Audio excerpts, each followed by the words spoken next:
Assembleia Notícias. A Assembleia Legislativa trabalha para melhorar a vida dos idosos. Agora é lei. Os deputados aprovaram um projeto que garante a meia passagem aos idosos no transporte intermunicipal. Vem cobrir uma lacuna e vem também cobrir um sonho de muitos idosos que é ter os seus benefícios assegurados pela lei. A nova lei vai beneficiar mais de 500 mil idosos em todo o estado. A vida inteira eles pagaram, né? Agora eles têm esse direito. Terão direito ao benefício os idosos com renda de até 2 salários mínimos. 85% da população idosa do estado de Mato Grosso percebe salário mínimo. Outra lei aprovada assegura incentivos fiscais para empresas que possuem pelo menos 30% de seus empregados com idade superior a 40 anos. A Assembleia trabalha e sua vida melhora.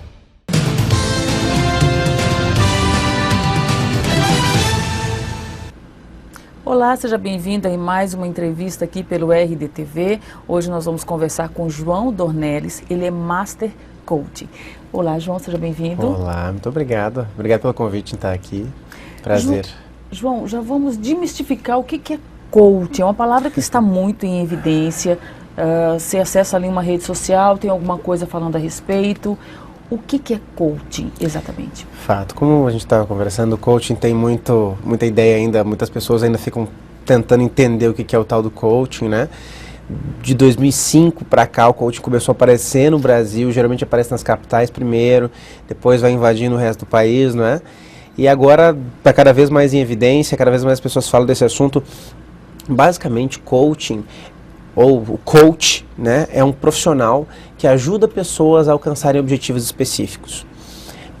Explicando de melhor forma, nós seres humanos, nós temos habilidades inimagináveis, e boa parte delas a gente acaba não usando, vamos dizer assim. A gente se acostuma a utilizar habilidades específicas em certas áreas, aquelas que a gente vem aprendendo ao decorrer da vida, né? Só que quando nós temos o acompanhamento de um outro profissional, quando nós conseguimos parar para analisar certas coisas que a gente não parou para analisar ao decorrer da vida, quando a gente para entender que existem certos objetivos que a gente quer alcançar, mas tem dificuldade, só que isso é possível, um profissional coach nos auxilia exatamente nesse processo. Quando eu contrato um profissional, um coach, ele vai me ajudar através de métodos, técnicas, ferramentas, a entender o que tem dentro de mim que eu ainda posso usar, mas que eu não estou usando, para conseguir alcançar esses objetivos. Então, tem pessoas que passam às vezes a vida querendo construir uma empresa e tem medo, tem certas dificuldades, ou então pensa que coach pode abranger qualquer tipo de objetivo. Eu quero casar, comprar uma bicicleta, eu quero viajar, como eu falei, abrir uma empresa, subir de cargo na empresa, emagrecer. Tem coach para tantas áreas, porque coaching é ajudar as pessoas a alcançar o objetivo, independente do objetivo que seja. Especificamente, então. Exatamente. E João, qual que é o caminho para que uma pessoa possa ter suas habilidades potencializadas, né? Porque, igual você bem nos explicou agora, muitas pessoas não têm conhecimento dos próprios dons, não é? Então, quais são os caminhos mais fáceis para que a pessoa possa alcançar esse conhecimento com relação às suas próprias habilidades e daí sim conseguir caminhar com mais êxito pela vida? Ok. É comum que acho que a sociedade desenvolveu uma ideia de que nós precisamos conhecer muito sobre a nossa profissão. Só que mesmo as escolas não ensinam, as faculdades não ensinam a importância de a gente conhecer, de nós nos conhecermos. Todo profissional que busca capacitação técnica, isso é importante, ele consegue galgar bons espaços no mercado de trabalho, enfim, consegue se desenvolver bem, construir uma carreira. Só que, como eu bem comentei, a gente não aprende desde cedo que é importante uma palavrinha-chave nessa história toda, que se chama autoconhecimento. Entender como é que eu funciono, do que eu gosto, do que eu não gosto, como eu sou. Então, um dos grandes pontos-chave que você perguntou, João, qual é o caminho para eu conseguir entender como é que eu posso desenvolver novas habilidades? Buscar me conhecer, entender como eu sou. Todos nós temos padrões de comportamento, padrões comportamentais, a esmagadora maioria das pessoas não conhece isso, não tem essa consciência. E algo que é importante é pensar que assim, se você é um bom profissional, capacitado, você fez faculdade ou estudou muito sobre o assunto que você trabalha, você domina, isso já é algo muito bom, que a gente chama de QI, que é o quociente de inteligência, o quanto você domina o que você faz. Só que os estudos têm demonstrado cada vez mais que os grandes profissionais, aqueles que se destacam verdadeiramente no mercado, tem uma coisa chamada IE, que é inteligência emocional. A capacidade que eu tenho de me conhecer, de controlar as minhas emoções, até porque quem é a pessoa e em qual é a empresa que não existem conflitos de relacionamento? São as pessoas com quem não tem conflito, que seja em casa, com filho, com marido, com esposa, ou mesmo com um colega de trabalho.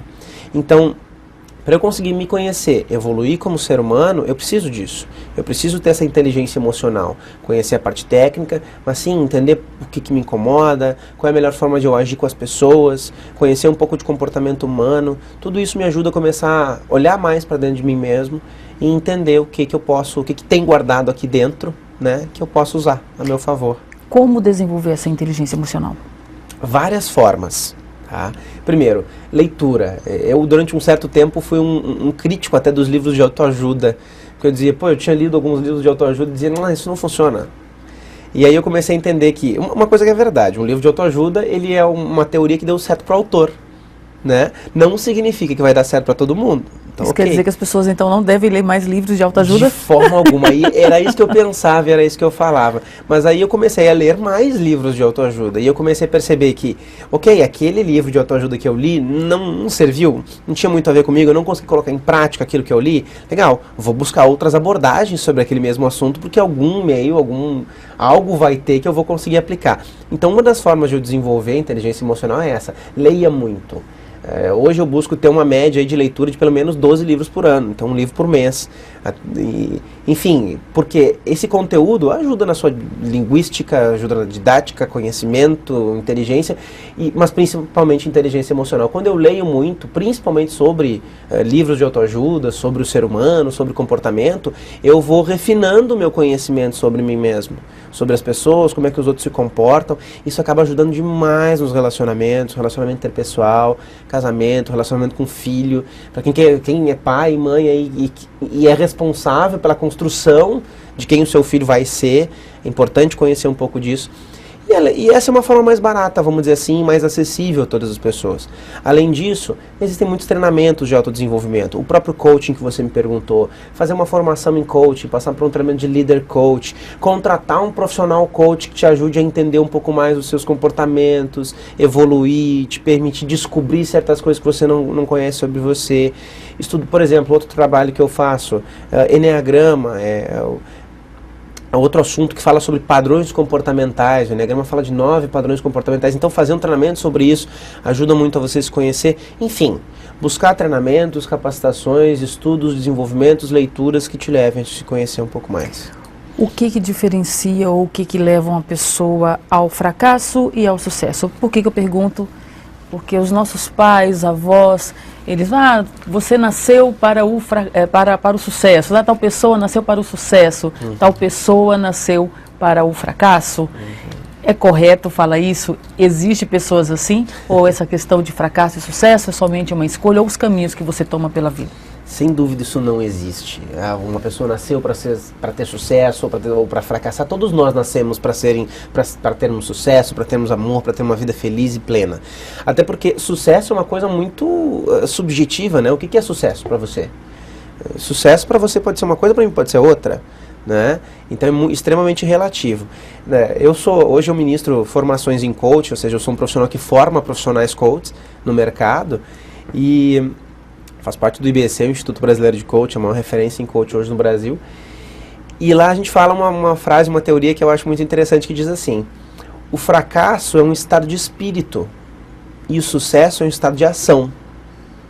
Ou seja, se você fica se remoendo, ou porque você não teve oportunidade de estudo, ou porque você nasceu numa família pobre, e isso não há nada de errado nisso, ou porque é difícil, ou porque a vida é sofrida, porque é difícil ganhar dinheiro, porque é difícil isso, porque é difícil... Se você fica se lamentando, sofrendo, provavelmente você vai fracassar demais em muitas coisas que você faz. Porque você direciona o seu foco para coisas ruins, não é? O sucesso é um estado de ação, ou seja, como a gente usa, tem uma técnica que a gente chama de TBC, que é tira a bunda da cadeira. Sucesso é levantar todos os dias e trabalhar, é buscar sempre galgar novos espaços, parar de reclamar das dificuldades da vida, porque todos nós temos. Você tem suas dificuldades, eu tenho, você que está nos assistindo tem suas dificuldades e todo mundo tem. Então, ficar chorando e sofrendo por isso não vai resolver. Sucesso é você levantar, trabalhar, fazer aquilo que você precisa fazer para alcançar o que você quer. Hoje tem pessoas que me procuram. Eu trabalho muito na área de relacionamento interpessoal. Então, homens e mulheres que querem melhorar o relacionamento com os filhos, querem melhorar o casamento, querem casar, enfim, têm procurado e falam, João, mas é difícil e tudo mais. Mas eu falei, ok, o que você tem feito para alcançar isso verdadeiramente? Ou pessoas que querem emagrecer, mas não levantam cedo para ir para academia, não controlam a alimentação. São coisas, a maior parte das pessoas sabe exatamente o que precisa fazer, mas não faz. É por isso a importância de um profissional como um coach, por exemplo, ou mesmo um terapeuta, né, para ajudar o indivíduo a sair desse estado. E João, a criatividade nesse processo, qual é a importância dela nisso tudo? Talvez seja uma das partes mais importantes. Né? Por quê? Porque como diz, tem uma teoria do Einstein, que a maior parte das pessoas não conhece, que diz que você faz sempre as mesmas coisas, esperando os mesmos resultados, isso é loucura. É a teoria da insanidade, fazer sempre as mesmas coisas, esperando resultados diferentes. A criatividade é essencial por quê? Porque é importante eu estar testando, tentando, criando, buscando novas saídas continuamente.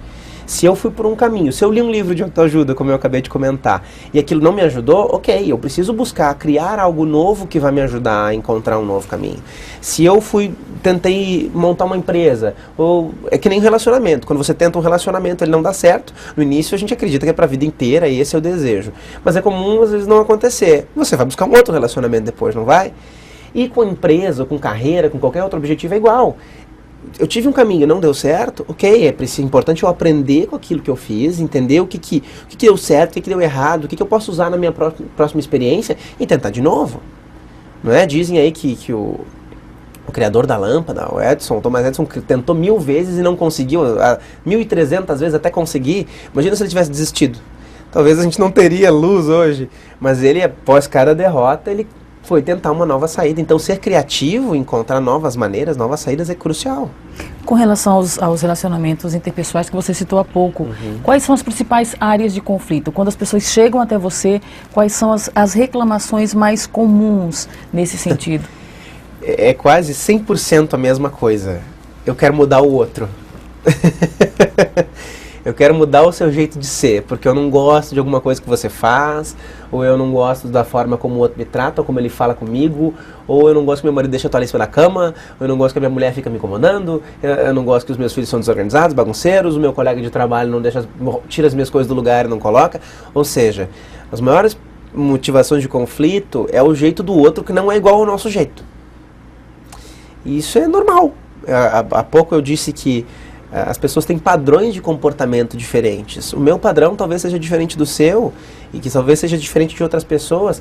E entender que os padrões de comportamento são diferentes significa entender que as formas de pensar são diferentes, que as formas de agir são diferentes. Ou seja, que as pessoas são diferentes. Só que é tão difícil isso. Eu não vou negar, eu não sou perfeito nesse sentido também. Eu tenho conflitos em casa com a minha mulher, em alguns momentos no trabalho com colegas de trabalho, porque as opiniões divergem. Só que cada dia mais que eu estudo, mais eu evoluo nesse sentido. Eu consigo compreender mais a minha esposa, eu consigo compreender mais os meus colegas, nós conseguimos chegar com mais facilidade num consenso. E esses conflitos de relacionamento vão terminando. Eu citei o Enneagrama há pouco, é comum eu fazer trabalhos de Enneagrama dentro de empresas, com todo um conjunto de colaboradores, porque quando todo mundo passa a entender um pouco mais sobre comportamento, fica mais fácil. Eu te entendo, eu falei, agora eu estou entendendo por que você faz isso, por que você age assim. E você, na contrapartida, da mesma forma, agora eu entendo por que ele é assim. E aí a gente consegue se colocar um pouco no lugar do outro, ser mais empático, sabe? E aí os relacionamentos acabam melhorando. Muito bem. E João, a pessoa que nos acompanha agora e ela tem interesse, por exemplo, no trabalho que você desenvolve, qual a dica para que ela possa escolher um bom profissional? Porque realmente coaching é a palavra da moda, as pessoas está sendo muito usado, enfim. Como escolher um profissional sério? Quais os critérios que ela tem que buscar? O que ela tem que observar para poder ter esse tipo de ajuda e poder se desenvolver nas áreas, enfim, que ela sente dificuldade? Ok, ótimo e muito importante a tua pergunta. Hoje existem muitas escolas que formam profissionais coach. E tem algumas escolas, até, vamos dizer assim, de fundo de quintal, que algumas pessoas que fazem coaching já montam uma escola, acham que já podem ensinar coaching, e isso é uma irresponsabilidade. Um coach formado, ele ganha ferramentas e tem uma capacidade de afetar tanto positiva como negativamente a vida das pessoas. Então, sem dúvida, é importante pesquisar muito antes de contratar um profissional como esse. Então, buscar a escola de formação, se essa escola tem um nome, se ela foi, a estrutura de formação desse profissional foi agregada por uma escola consistente, a experiência desse profissional, principalmente buscar se ele já atendeu outras empresas, se já tem outras pessoas que já tiveram experiência com ele, conhecer um pouco do currículo desse profissional, saber verdadeiramente o quanto ele se dedica a isso, se não é uma pessoa que irresponsavelmente está agindo no mercado. Infelizmente eu já passei por muitas empresas que eu falei, olha, eu sou coach, meu Deus, não quero nem saber não vi falar de coach, porque já teve um tal do coach aqui e já estragou. E eu digo, como todos os mercados, existem profissionais e profissionais. Bons profissionais, competentes e profissionais que acabam estragando o mercado porque não fazem trabalhos bem feitos. Isso é natural. Então, por isso é importante pesquisar, ir para a internet, buscar currículo, buscar site, enfim, ver e estudar um pouquinho do trabalho que essa pessoa já desenvolveu. Muito bem, João.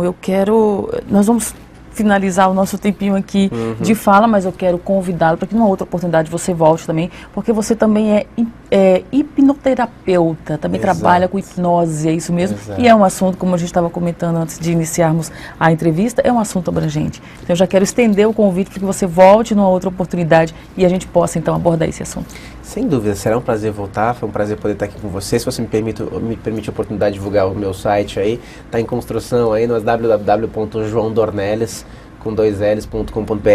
Lá você tem contato comigo para entender, enfim, alguém que tem interesse de trabalhar um pouco mais essas questões dentro da sua empresa, dentro da sua vida. E foi um prazer poder estar aqui com você, vai ser ótimo poder voltar.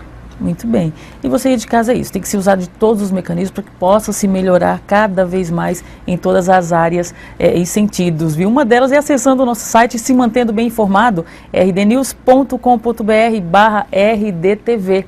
Até qualquer hora.